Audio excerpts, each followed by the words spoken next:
Damos inicio al debate en Razón de Estado. Esta semana se conmemora el descubrimiento de América Latina y para analizar cómo se configuró el mundo que conocemos hoy en día a partir de ese hecho histórico, tenemos a dos expertas. En primer lugar, Lorena Castellanos, doctora en Historia y catedrática universitaria, y Alejandra Martínez, licenciada en Historia y directora de Estudios Latinoamericanos de la Fundación Libertad y Desarrollo.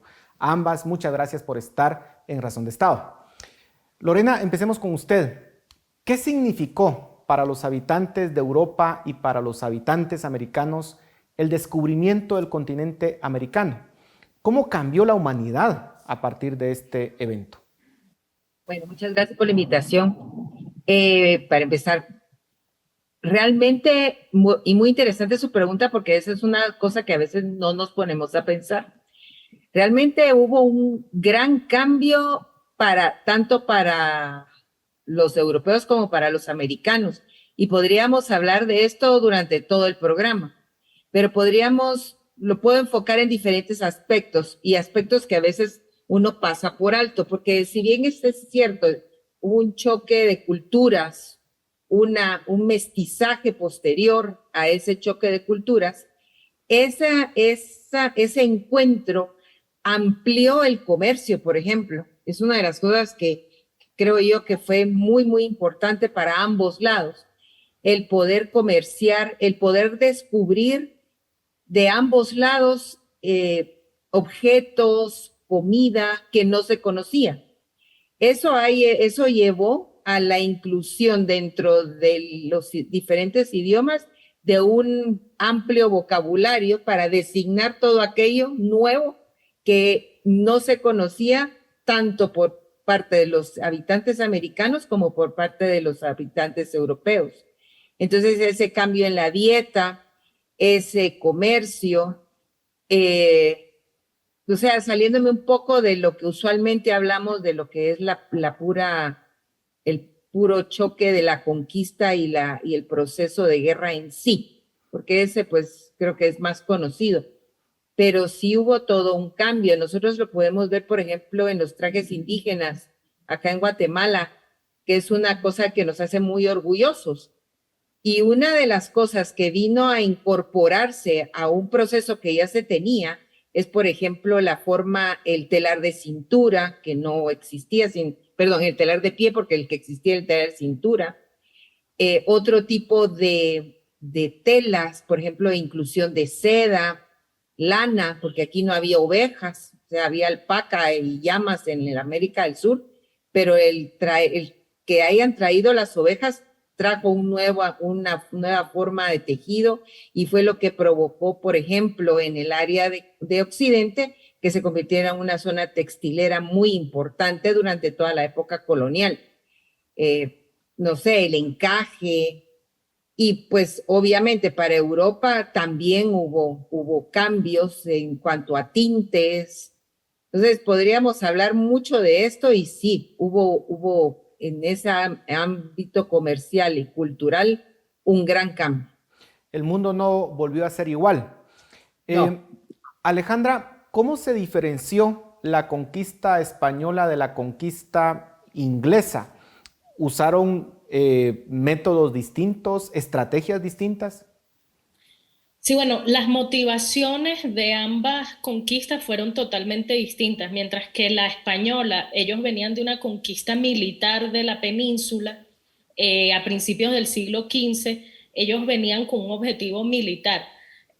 La conquista de la América del Norte, de la parte de las colonias inglesas de América del Norte, porque América del Norte también fue conquistada una parte por España, tenía otra motivación totalmente distinta.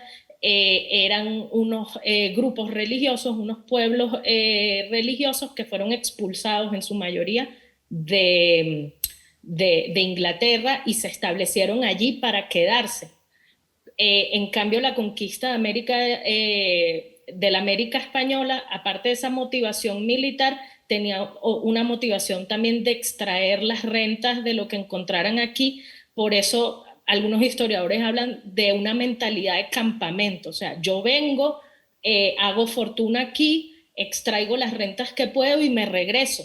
La conquista inglesa en América del Norte fue todo lo contrario, porque venían familias a establecerse para vivir. Eso de alguna forma marcó ambas conquistas. Otra cosa muy importante, también las condiciones. Mientras toda esa parte este de América del Norte es un territorio que no tiene tantos recursos naturales y es un territorio más, digamos, toda esa parte de América del Norte es un territorio más plano, todo lo que va por el río Mississippi, etcétera.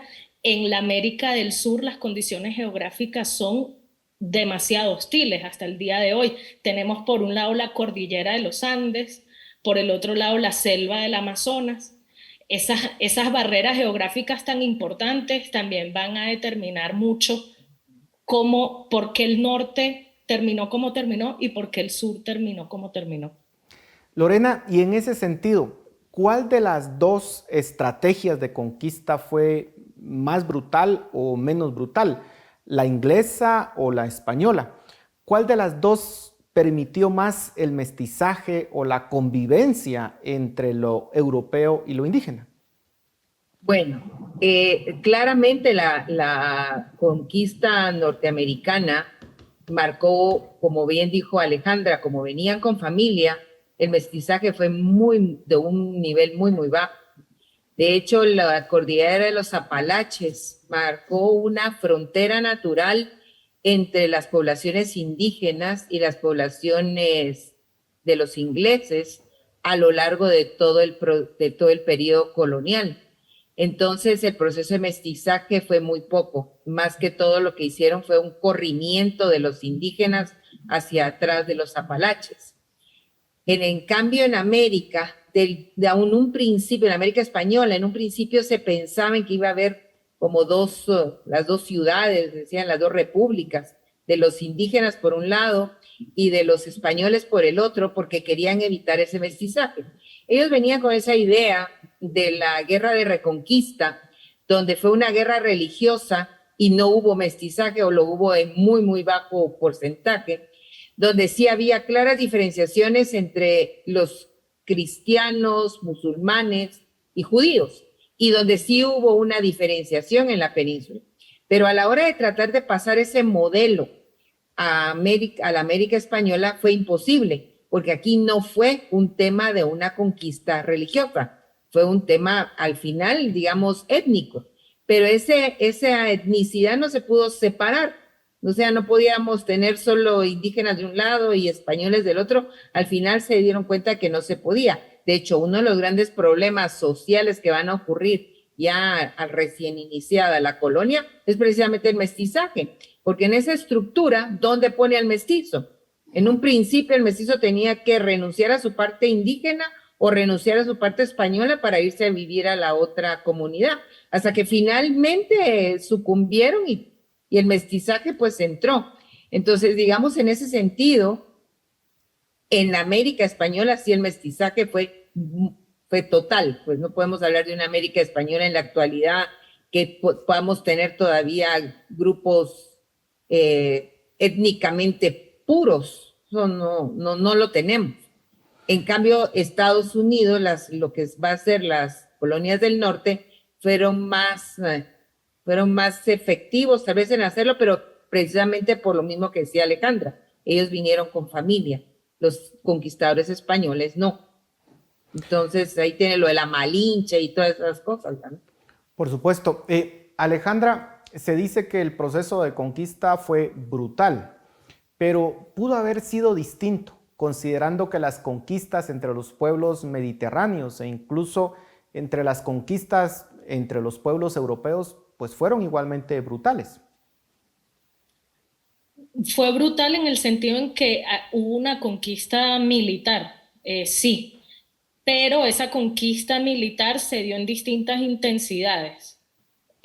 No va a ser lo mismo la conquista de la Nueva España, lo que hoy es México, la conquista de lo que luego va a ser el virreinato de Perú, con la conquista de lo que fue, por ejemplo, el área del Caribe, porque habían distintas civilizaciones allí. Entonces, lo que va a pasar en los territorios, por ejemplo, de lo que hoy es México y Perú hoy en día, va a ser un proceso bélico, sí, ciertamente, pero donde básicamente lo que se va a hacer es irse a la élite gobernante, en el caso de México Moctezuma, en el caso de Perú Atahualpa, y se va a remover a esa élite y se va a sustituir a esa élite por, digamos, la nueva élite de los españoles, Cortés y Pizarro.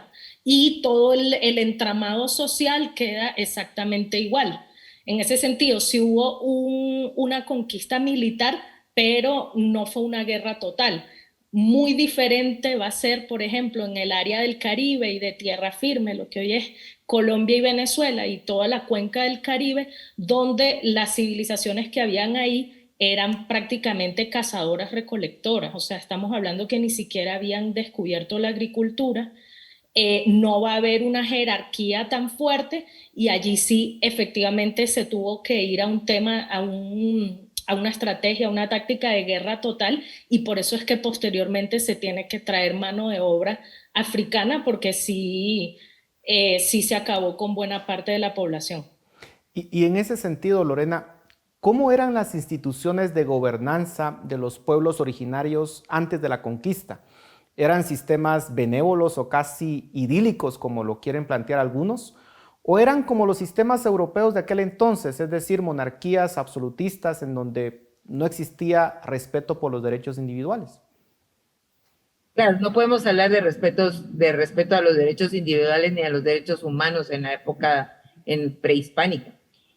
Había un sistema de organización social, si lo queremos comparar con Europa, un poco, digamos, sería más cercano al absolutismo, porque aquí no había representantes en congresos ni nada que se pareciera. La élite gobernante de los reyes era la que mandaba y decidía. De hecho, lo podemos ver muy claramente en el tema de la escritura. La escritura estaba únicamente circunscrita a que aprendiera la élite de los grupos indígenas. No todos tenían acceso a aprender a leer y a escribir, digamos, en el caso de los mayas, todos los glifos y todas los grupos que quedaron después, los señoríos. O sea, y tenían esclavos, hacían la guerra. En ese tema podemos hablar de que ellos eran tan brutales como lo fueron los mismos romanos o no sé, los bárbaros en Europa. Aquí, por ejemplo, hay crónicas mayas donde describen que desollaban a la persona y mandaban de regreso a alguien del otro grupo vestido con la piel del otro que había sido desollado.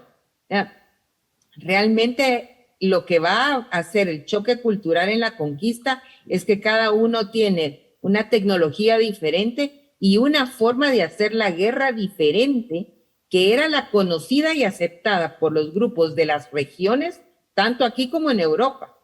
El choque se va a dar acá cuando esas dos formas que eran diferentes van a chocar acá, porque hay una como, no sé, pero se los voy a exponer así como ética de la guerra. No sé, como que cada grupo en cada región sabe cómo hace la guerra y está preparado para enfrentarse bélicamente de una manera. En cambio, aquí lo que hubo fue un total desconocimiento de ambos lados de las técnicas, de la tecnología que el otro tenía. Pero sí, los grupos originarios no eran benévolos, para nada. Alejandra, es innegable que en el proceso de conquista se cometieron atropellos. La historia de la humanidad en general es una historia de atropellos. El ejercicio del poder en todas las geografías ha sido y es todavía en algunos casos totalmente arbitrario. La idea de la democracia liberal o la república es un fenómeno reciente. El ensayo que se hizo en Roma y Grecia duró relativamente poco. A la luz de la historia de la humanidad, ¿tiene sentido juzgar lo que pasó en la conquista con los estándares de derechos humanos de hoy en día?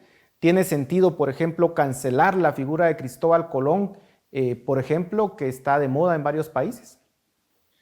No, para nada, en absoluto. O sea, les pongo un ejemplo. Uno no ve a los ingleses de hoy en día llorando ni derrumbando las estatuas de Guillermo el Conquistador porque los normandos los invadieron en el año 1066. O sea, eh, efectivamente fue una conquista militar brutal, violenta. O sea, no tengo datos de una conquista militar que no haya arrojado un saldo humano fuerte, pero utilizar eso como instrumento político para justificar a X o Y proyecto populista en el siglo XXI y que estos proyectos populistas del siglo XXI se abroguen de alguna forma, ser herederos de tal o cual grupo originario carece de absoluto sentido. Como refería la profesora Lorena, los grupos originarios que ya hacían vida aquí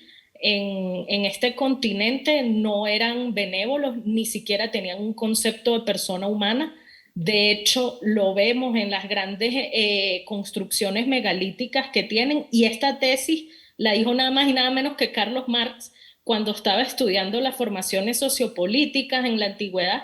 Él dice que esas grandes pirámides y esas grandes construcciones megalíticas, para sostener un trabajo forzado por tanto tiempo, porque se construyeron en décadas y con masas de gente enormes, esa sociedad no podía tener ni siquiera un concepto de persona humana. Hasta el mismo Karl Marx lo dijo en los Gundris. Entonces, y bueno, y sin contar los grupos de los caribes, por ejemplo, que vivían en el Caribe, que de allí viene su nombre. Caribe viene de caníbales, eran antropófagos también. Que cuando llegan los españoles y reciben esas noticias de los indígenas caníbales, entran como en una crisis, ¿no? Porque, digamos, se asustaron muchísimo. Entonces, para nada, digamos, esa idea rusoniana del buen salvaje que se quiere aplicar aquí a los pueblos originarios carece de toda fundamentación histórica. Se me está terminando el tiempo y quiero hacerles una pregunta a cada una. Lorena, la América inglesa, Canadá y Estados Unidos logró desarrollarse y la América española no, al menos no como Canadá y Estados Unidos.